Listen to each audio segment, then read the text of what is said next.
Hello everybody, welcome back to a video on my channel. I am Sam. Thank you all for joining. Thank you to all the new subscribers. I seem to be like in some sort of constant state of, getting subscribers. I think it's from that Americana tag. I appreciate everybody that's jumped on the Americana tag. Please, if you haven't gotten a comment from me on your Americana tag, I would love to know if you've made a video. I've got a playlist currently on my homepage that you can check out with all the tags that I know of so far. So please just let me know if you've done it, and yeah, I'm happy to watch it and comment as quickly as I can. This is a video I had as a kind of an idea. I was inspired by my friend John over at Music Talk with John. John just did a response. Well, he just did a video talking about his first music haul of 2024. He talked about the new records he's picked up and what he's been listening to. And I was watching that, and he showed a record that I'm going to show here in a second. And he wasn't sure about some of the specifics about it. And so like I was commenting some of the information, and I started thinking, I was like, I'm a big Tom Petty fan, and I've done several Tom Petty videos. I've talked about specific albums. I've talked about the band as a whole, like why I love that band. I did a couple of ranking videos with my buddy Rich Strickler on Tom Petty on his channel. And I said to myself, I've never done a video about like the offshoot Heartbreaker projects, at least the ones that I have in my collection. I'm probably missing some. Please let me know if I am, because I'm kind of a Petty completist. So I would love to know anything that I'm missing, which again, I'm sure that I am. But what I wanted to do is talk about the offshoot Tom Petty and the Heartbreaker bands and projects.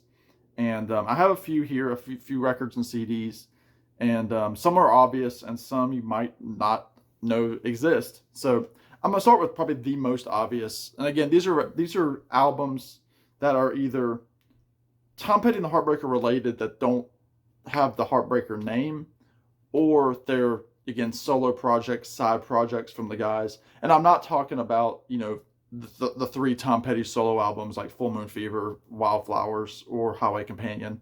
I'm talking about, these are projects away from the Tom Petty or the Heartbreakers name. So with that said, I'm going to start with the most obvious, which I've talked about a million times. This is the Traveling Wilburys, volumes 1 and 3. This is the little box set that came out in 2007. Again, Traveling Wilburys, I've talked about this record a million times. Super group with Tom Petty, Jeff Lynne, George Harrison, Bob Dylan, and Roy Orbison. Roy unfortunately passed away after the first record, which is in my top 10 favorite of all time. But this was kind of a project while the Heartbreakers were kind of on a recording hiatus. This was, between the Full Moon Fever sessions and the Let Me Up, I've Had Enough Tom Petty and the Heartbreakers record.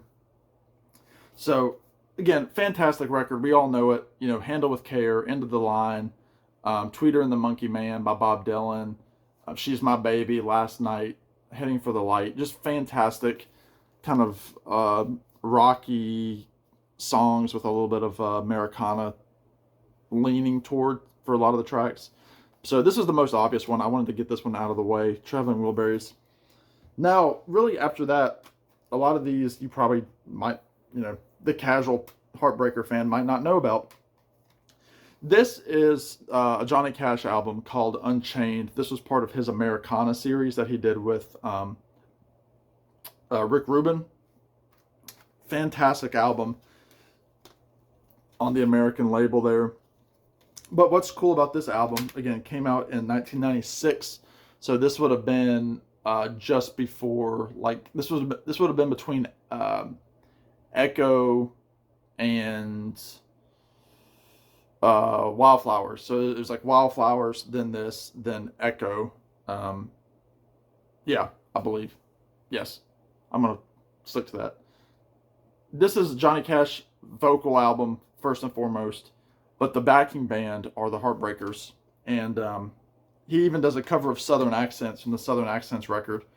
And Petty said, I think he was in the Running Down a Dream documentary that came out probably about 10 or 15 years ago. he said this was the best Heartbreakers album that they ever made, just because they were kind of stretched out of their comfort zone. You can see some of the liner notes. I mean, some of the pictures here. There's Petty. There's Benmont Tench. There's Howie Epstein on the bass. There's Mike Campbell. So the Heartbreakers played on these tracks with Johnny singing and Rick Rubin producing.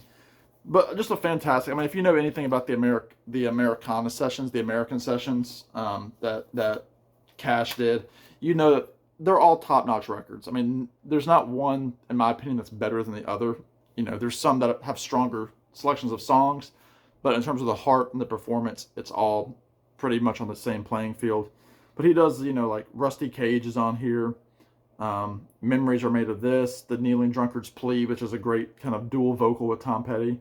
Southern Accents, Unchained, I've Been Everywhere, which was kind of a later hit for him. So check this out. This is Unchained by Johnny Cash with Tom Petty and the Heartbreakers as the band. Next, again, one that's probably not as deep as some of these other ones.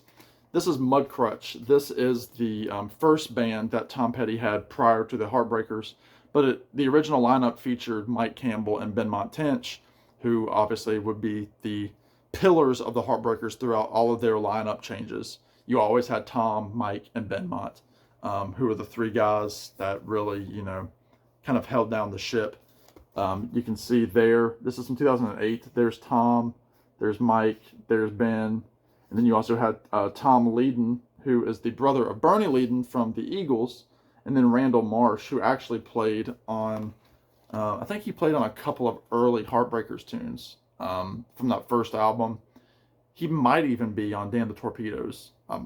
Don't quote me on that. But this is a great album. This was the first Tom Petty album that I picked up new. So like the first time that, you know, a Petty related album came out, I was in the 8th or 9th grade when this came out, and I bought it when it, you know, was released and absolutely fell in love with it. It's full of covers and then some originals. So you got stuff like Shady Grove, 6 Days on the Road, June Apple, Lover of the Bayou, which is by the Byrds. But then you also have some great, you know, originals like Scare Easy, Orphan of the Storm, The Wrong Thing to Do. Just a really, really great kind of country rock album. So check that out. You also had then what ended up being the last album officially that Petty was, you know, predominantly a part of. This is Mudcrutch 2. This, again, it's the same lineup with the addition of Herb Peterson, who played a lot with Chris Hillman and the Desert Rose Band, as well as a lot of guys kind of in that 70s and 80s era of country rock.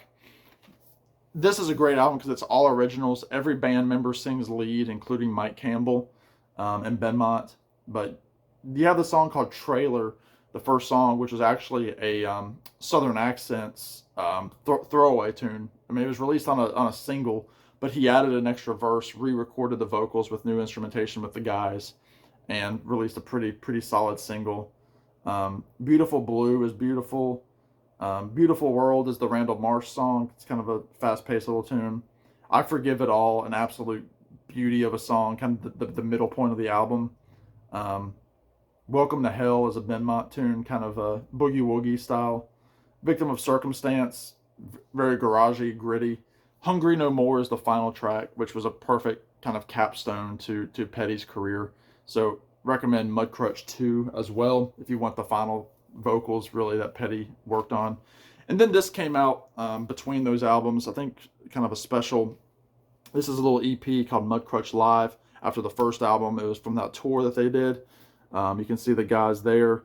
They do the Mudcrutch tunes, The Wrong Thing to Do, and Bootleg Flyer and Crystal River, but they also do a Jerry Lee Lewis tune called High School Confidential, which is kind of neat. It's interesting because in the inside, the track listing is different than the outside in terms of the order. So I found this on Discogs and was happy to find it for a cheap price. I got it for, you know, under $20. But it's a good little EP. So there's Mudcrutch and their catalog. Next, we're going to go into kind of the world of Mike Campbell. Mike is obviously currently still touring and very active. He has a project now called the Dirty Knobs, who started as a side project with Campbell when he was working with Tom and was off the road. He still wanted to hone in on his chops, so him and these guys would do club gigs and kind of focus more on like the rockier, edgier stuff. Kind of the sound of like he always compares them to like the Kinks and the Animals more so than like the Byrds. So they're definitely more like garagey. But this is a great record. This was their kind of their official debut as a band. This was after Petty passed away. This is from 2020 called Reckless Abandon. The first song, which is the title track, is very jangly, very Birdsy, very Petty-like. Campbell's got the same kind of drawl that Petty has, just with more of a grit to it. It's not quite as polished, but it works for their style of music, and his guitar playing is just top tier. And a fun fact, that album cover is by Klaus Vormann, who did Revolver by the Beatles. So really, really good stuff. I got to see Mike for the first time back in November last year, and it was killer. And then they released this album, which came out, I think, in 2022. Yeah. This is Reckless Abandon, their sophomore album. I don't have the first album on vinyl. I need to get it. A little bit more polished than the first one. And he also shares lead vocals on here with Ian Hunter from Mott the Hoople. And then there's a great tune on here called State of Mind with Margot Price, who's really big in the country world right now. And just, again, fantastic stuff. If you don't know Mike Campbell and the Dirty Knobs, check them out. If you miss Tom Petty, you still want that Heartbreakers kind of sound, get those two Mike Campbell records. He also had if you can find it, this was a single that came out as well called Humdinger, which was a J.J. Cale tune. And then he does a song on the B-side called Feeling High. Really, really cool stuff. And I think it's on a cool yellow wax. So very, very cool to have that in the collection. And is there something else in there? Yeah. There's a picture of Campbell and J.J. Cale in there from 2013. So very, very cool to have this. I think you can still find it on the Dirty Knobs website. But again, I'm not 100% on that, if it's still a thing to find. But if you can find it, get it. It's a fun little single, 2 non-album singles that are available. Next, I'm going to go with, I just talked about Mike. I'm going to talk about Benmont. This is the Benmont Tench record called You Should Be So Lucky. You Should Be So Lucky. Sorry, the hype sticker was covering it. This was put out on Blue Note. This was a reissue.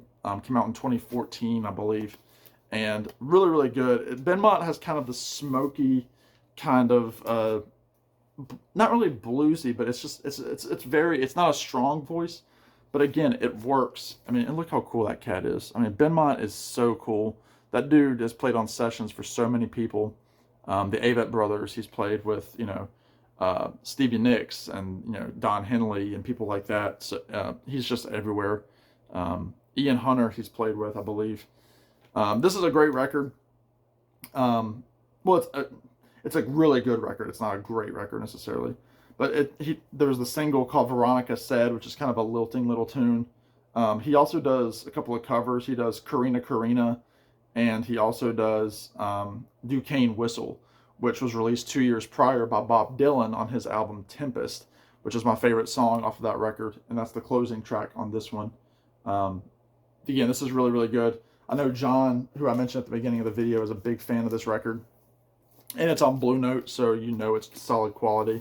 180 gram vinyl, 2 record set, and this one actually comes with a couple of extra songs that the CD doesn't have, but you can find it on CD as well. And then lastly, this is the record that kind of inspired this video, thanks to John. This is the Blue Stingrays. This is their one and only album called Surf and Burn from 1997. Came out 3 years after Wildflowers. And it's a surf rock record. It's instrumental. It sounds like something by like the Ventures or Dick Dale or anybody like that. You have Mike Campbell leading the charge. But you also have Benmont Tench on the organ and piano. You have Ron Blair, who at this point was not, he was an original member of the Heartbreakers, I believe up until long after dark. And then he kind of played a couple of sessions, and then Howie Epstein officially took over full duties for Ron until the late 90s when Howie was suffering with addiction, and Ron came back and officially rejoined the band. His first full-length record that he joined them on was Mojo in 2010. But this is, again, Mike Campbell, Benmont Tench, Ron Blair, and then you have Randall Marsh, who I mentioned earlier, from Mudcrutch on the drums. Again, this is a side project. Very, very cool record because they don't mention the members, they don't show any pictures. They have a fake history of the band as if they were a 60s surf band. They have fake records that they've put out, kind of in the style of the Traveling Wilburys, who had a fake history. And a really, really cool, kind of a smoky vinyl. So very, very cool record. I mean, it's incredible how well these guys can play. The Heartbreakers are one of the best cover bands of all time, and I'll go to the grave saying that. And then there was a Record Store Day reissue, a thing that came out. It's a single by the Blue Stingrays. Again, 2 non-album cuts called Grits and Eggs and Dawn Patrol. Again, same kind of thing. There's no pictures of the band, nothing like that. Again, very, very cool artwork with the tracks on the back. And you also had a couple cool things in this one. You had, unless I probably took it out. But it came with a guitar pick. It's on blue vinyl. But it came with a little blue guitar pick that said Blue Stingrays on it. So if you can find this, it's just a nice little companion piece to the full-length record.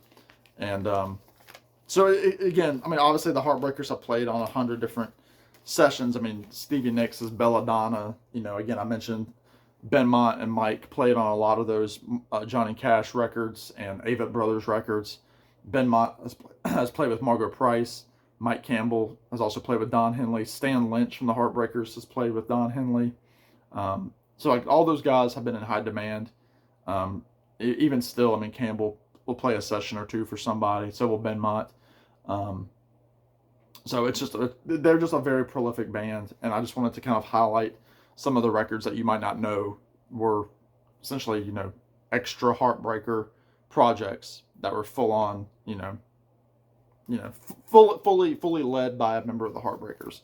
So there it is. Hope this video gets a couple of views. I'm not expecting it to get many, but it's just kind of cool to show some alternate bands that were spawned from one band. So if you feel like doing this for one of your favorite bands, do it. Show your favorite offshoot bands from, you know, a band. Show your favorite side projects, you know, whatever it might be, you know, and let me know if you do it. That's all I got, folks. Thanks for watching and staying tuned this whole video. It's been kind of a mess, but anyway, y'all be good. Take care. Thanks for the subscribers, and we'll talk to you in the next one.